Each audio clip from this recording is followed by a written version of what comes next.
Hey there, I'm Casey. Welcome to my garden in Tampa Zone 10A. Right here next to me is the very first mango tree that we've ever planted in our garden before we ever even had a mango.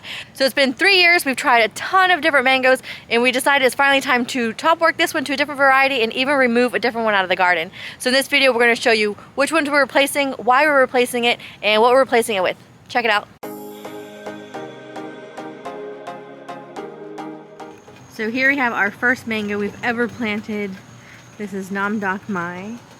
It was planted in 2022, so it's 3 years old, and it's given us a lot of fruit this year and last year, I think, but we're going to remove it.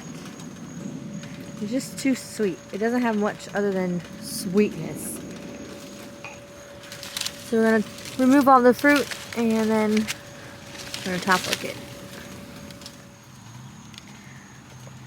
So there you have the prune job. We took it back pretty much to its structure. This is about double the amount of prune we would have done just for the yearly prune. But we left some of them that we're going to graft too. And then so we'll have a nice low structure, especially whenever you're top working a tree. You don't want to top work whenever the limbs are like 4 or 5 feet already out, because you want to make sure you get a lot of branching on your new variety. So you want to make sure you take it close to the center structure of the tree.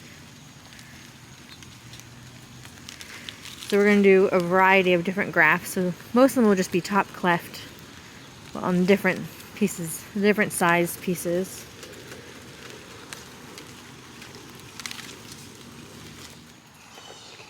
So we've top worked it now, and there are 5 new grafts on this side of the tree. There are 2 grafts, 2 top cleft grafts. So we'll take that half, and that's Sunrise. So Sunrise is a kind of a vigorous one, so it'll have 2 branches. We'll be able to satisfy that half. And then on this half, there are 3 grafts, and they are Phoenix.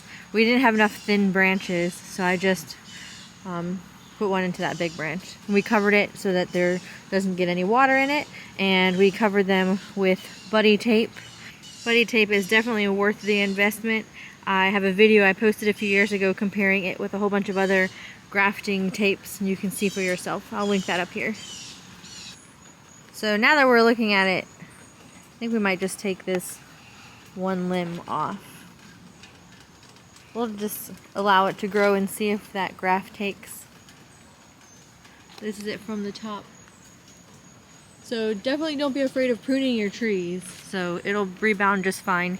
We left 2 tops just so that it has enough to grow and focus on the healing of our graft sites. So here we have another mango in our front yard. This is Pickering. And today it is going to be replaced. So we've been growing it for about 3 years. It's a good dwarfy tree, but the fruit are just kind of okay. And since we have such limited space, we really want to make sure that we're getting mangoes that we really like. So Pickering is usually, everybody gets Pickering as their first mango. But yep, it was one of our first, but now we're removing it. So here we are back in our front garden, and much different. So we replaced our Pickering with a Ceci Love.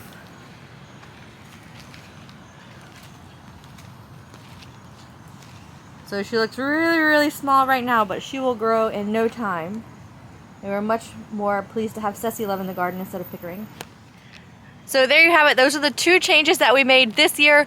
Before also, we also had Dwarf Hawaiian. That's another common first-timer mango, but we removed that because we didn't harvest off of the Dwarf Hawaiian, but we tried a few fruit and we weren't fans of it because it was very fibrous. It was good, but we've got other coconut flavored mangoes in the garden, but yeah, it's fibrous, so we got rid of that one. So it's always best recommended to plant the mango tree after you've tried the fruit, but I know whenever you're getting started, you really want to get the workhorses, the ones that are disease resistant, the ones that are dwarfy. But in reality, we should have just went with the most exotic ones and the ones that we liked instead of the ones for their dwarf properties. So yeah, they can stay small, but if you just learn and love to prune, you can pretty much keep any of the medium vigorous trees in your garden. When we got Doc Mai, we didn't know anything about mangoes. I've never even had a mango before, so when we started our food forest, we had apples, pears, and plums, and peaches. I've never even had a mango, so this is our very first one. We didn't know anything about it. We were mango shopping, and a stranger recommended that this was their favorite one. A lot of people online also agree that Doc Mai is one of their favorites, but yeah, it's a good mango, excluding all of the new Zill varieties. So yeah, this is good. It's easily overripe, but I would easily take any Zill mango over a Doc Mai. So there you have it. That's a mango upgrade that we have in our garden. We're so excited to have these new varieties. They're so much more delicious than Pickering Dwarf Hawaiian and Doc Mai.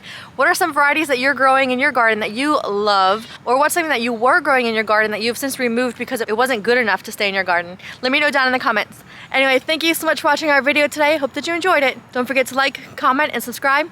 See you in the next one. Enjoyed it. Don't forget to like, comment, and subscribe. See you next.